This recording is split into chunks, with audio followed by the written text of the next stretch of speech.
Hello friends, कैसे हैं आप लोग। दोस्तों, रैंकर्स व्यू में आप लोग का बहुत बहुत स्वागत है।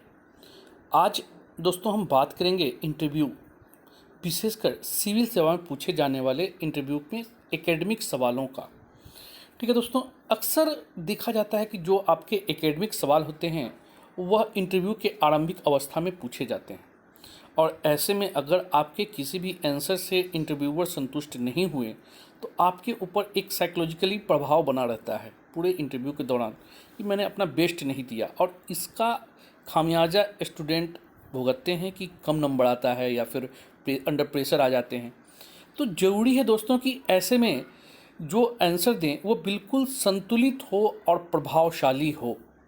तो आखिर देखते हैं कि वो कौन कौन से सवाल हैं जिसका आप निश्चित तौर पर उसका जो होता है बिल्कुल पॉइंट आउट में और सही संतुलित आंसर तैयार कर लें, क्योंकि ये पूछा ही जाएगा लगभग सभी से।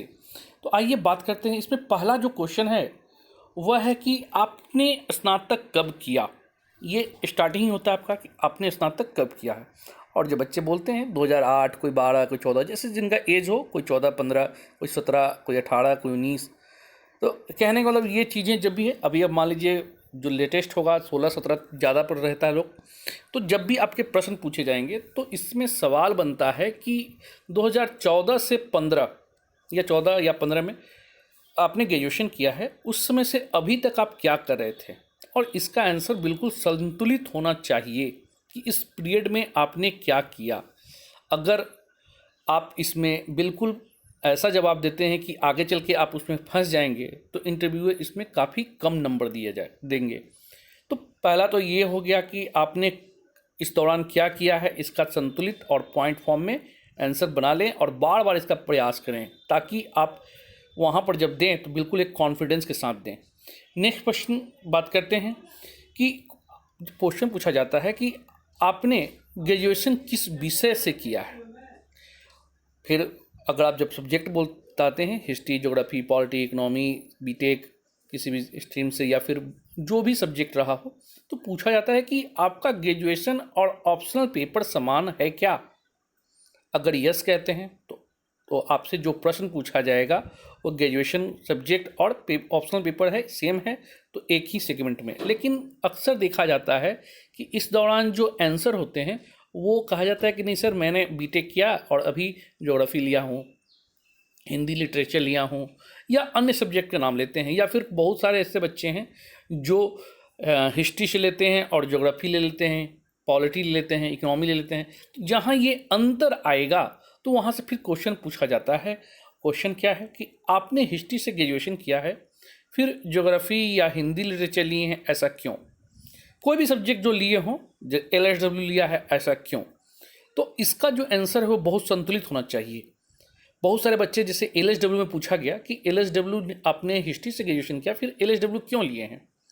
तो जो मार्केट में आंसर बताया जाता है, अब जो इंटरव्यू दिए ही नहीं कभी, जिनका इंटरव्यू का ज्ञान नहीं है, वैसे लोग भी आजकल संस्थान चला रहे हैं और उनका जो जवाब होता है बड़ा अजीब सा होता है। सर, मैंने LSW इसलिए लिया क्योंकि ये काफ़ी छोटा सब्जेक्ट है, काफ़ी अंकदायी है, मार्केट में मटेरियल अवेलेबल हैं, टीचर अवेलेबल हैं। अब इस प्रकार के आंसर से इंटरव्यूअर कभी प्रभावित नहीं होंगे। और अगर काउंटर क्वेश्चन आता है कि आपने कहा कि अंकदायी है, तो क्या BPSC जो अंक देती है वो किसी सब्जेक्ट विशेष को ज़्यादा देती है क्या। तो ऐसे में अब आपके ऊपर एक छवि ऐसी बनती है कि BPSC में आप देखते हैं कि पारदर्शिता को नहीं ला रहे, मतलब किसी सब्जेक्ट को बूम करा देना, किसी सब्जेक्ट को कम देना। दोस्तों, ये आंसर आपको बिल्कुल संतुलित नहीं होगा।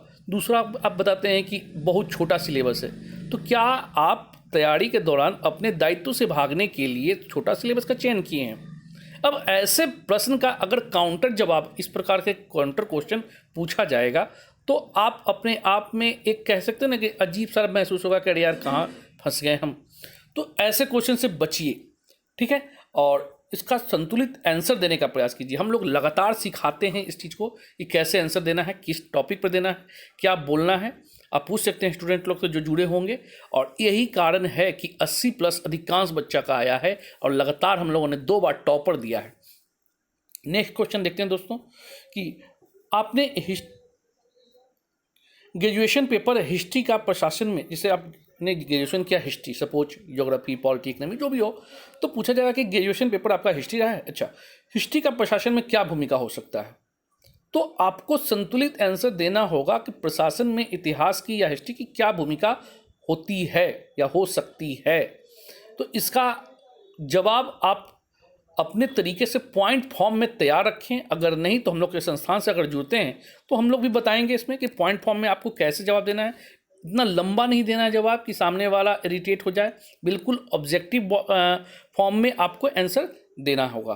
फिर नेक्स्ट क्वेश्चन देखते हैं कि ऑप्शनल पेपर अगर कोई लेता है, LHW सिविल इंजीनियरिंग इनका रहा हो, अब सिविल वाले सिविल ही लेंगे, या फिर अन्य कोई भी ऐसा क्वेश्चन अगर रहता है जिनका ऑप्शनल पेपर LHW हो, हिस्ट्री हो, ज्योग्राफी हो, पॉलिटी जो भी हो, तो वहाँ से भी क्वेश्चन बनता है। जैसे मान लीजिए सिविल इंजीनियरिंग और कोई ऑप्शनल पेपर जिनका रहा है और एकेडमिक भी रहा हो, तो पूछा जाएगा कि सिविल इंजीनियरिंग के नॉलेज का प्रयोग प्रशासन में कैसे कीजिएगा। जो आपने सिविल इंजीनियरिंग में सीखा है उसका प्रयोग आप प्रशासन में कैसे कीजिएगा। अब ये भी एक अच्छा क्वेश्चन है और इसके लिए भी आपको जो आंसर देने होंगे बिल्कुल ऑब्जेक्टिव फॉर्म में और बिल्कुल संतुलित देने होंगे, ताकि सामने वाला आपसे बातों से काफ़ी प्रभावित हो। तो ये सब जरूरी है दोस्तों, और इसके लिए आप चाहें तो हम लोग के संस्थान से ले सकते हैं इसका जवाब।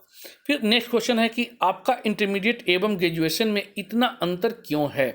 अक्सर देखा जाता है कि ऐसे बच्चे जो इंटरमीडिएट करने के बाद या तो मेडिकल की तैयारी किए हों या IIT की तैयारी किए हों या पॉलिटेक्निक किए हों या बहुत सारे कुछ कारण कुछ छूट गया हो, तो में जो गैप आता है तो गैप से भी प्रश्न पूछे जाते हैं कि आपका इंटरमीडिएट एवं ग्रेजुएशन में इतना अंतर क्यों है, और ये गैप भरने के लिए आपको संतुलित जवाब देने होंगे।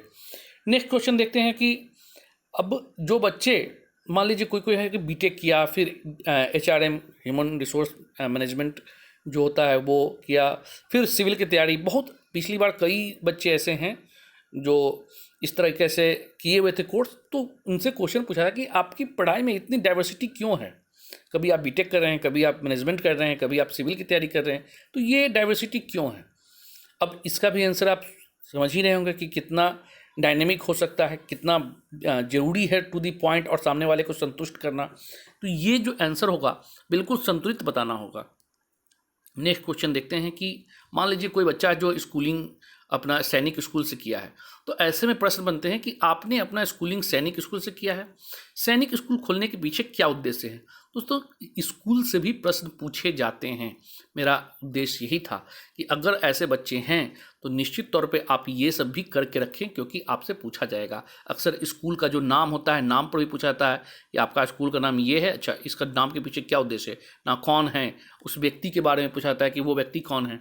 इसी प्रकार जैसे मान लीजिए DAV है तो पूछा गया कि DAV का पूरा नाम क्या है, दयानंद कौन थे, भारतीय समाज में इनकी क्या भूमिका थी समाज सुधार में। तो इस प्रकार के प्रश्न पूछे ही जाते हैं, ठीक है ना। अब AN कॉलेज है तो AN कॉलेज में अनुग्रह नारायण कौन थे, बिहार के और कौन कौन से स्वतंत्रता सेनानी हैं, तो इस प्रकार के उनके बारे में भी क्वेश्चन। तो क्वेश्चन इंटरलिंक रहता है और ज़रूरी है कि आप हर सेगमेंट की तैयारी करें।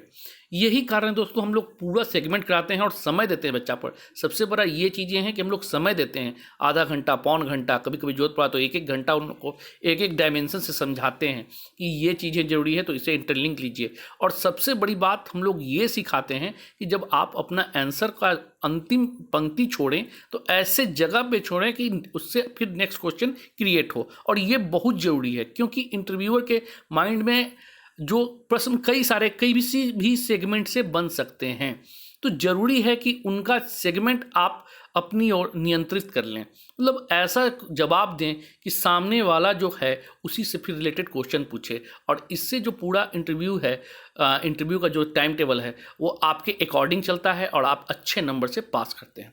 तो ये सब ज़रूरी है दोस्तों, और ये चीज़ कलाएँ होनी चाहिए जो भी है। अब कोई इंस्टीट्यूट में आप जाते हैं तो ये सब ज़रूरी देखिएगा, तभी एडमिशन लीजिए। यहाँ पर तो बस दिखाने के लिए बहुत सारे इंस्टीट्यूट हैं जो स्टार्टिंग कर दिए हैं, खुद का नॉलेज जो भी रहा हो कोई मायने नहीं है, बहुत सारे। एक और बात बताना चाहूँगा कि अधिकारी के चक्कर में अधिक नहीं रहें, क्योंकि अधिकारी जो होता है वो आपके आंसर तो नहीं बताएंगे, ऊट पटांग क्वेश्चन हरकत करते हैं और अपने आप को सुप्रीमेसी दिखाने के लिए अक्सर ऐसा क्वेश्चन पूछ देते हैं। क्योंकि 2-3 बार से लगातार हम देख रहे हैं कि कुछ मेरे दोस्त ही हैं जो IAS वगैरह हैं और ऐसे ऐसे क्वेश्चन पूछते हैं और बोलते हैं कि आंसर इसको देख लीजिएगा। तो भैया स्टूडेंट कहाँ से देखेगा, स्टूडेंट को अगर इतना नॉलेज होता तो वो खुद अभी तक क्वालिफाई नहीं कर जाता या फिर इंटरव्यू नहीं देता। तो वो चीज़ें सीखने को आते हैं, ये नहीं कि आप टॉर्चर कर रहे हैं, इस तरह का देख लीजिए, वो देख लीजिए। और जरूरी है कि उसका आंसर संतुलित आंसर दीजिए, और हम लोग आंसर देते हैं, जब भी समस्या आई है आंसर दिए हैं। ठीक है, तो चलिए दोस्तों, ये सब कुछ क्वेश्चन हैं, और आप चाहें तो हमारा जो प्रोग्राम है उससे आप जुड़ सकते हैं। हमारा नंबर है 8709537366, और चाहें तो आप कमलकांत जी के नंबर पर भी 700429155557 पर भी आप कॉल कर सकते हैं, और जो लोग जुड़ना चाहेंगे जुड़ सकते हैं। इसके लिए जो न्यूनतम राशि रखी गई है, और फिर जो भी रहा हो मेहनत करेंगे साथ में मिलकर दोनों आदमी, और निश्चित सफलता होगी दोस्तों। और उम्मीद करते हैं कि फिर से इस बार इंटरव्यू टॉपर हमारे संस्थान से ही हो, और 80+ लगभग सभी का आए, ताकि रिजल्ट सुनिश्चित हो सके। और सबसे बड़ी बात है कि इस बार जो सीट है वो क्रीम पोस्ट बहुत कम है दोस्तों, तो अच्छे पोस्ट पर होना जरूरी है। तो इसके लिए आपके स्कोर अच्छे होने चाहिए। तो इसलिए चलिए ठीक है दोस्तों, आज के लिए इतना काफ़ी है, फिर जल्दी ही मिलते हैं नेक्स्ट वीडियो में।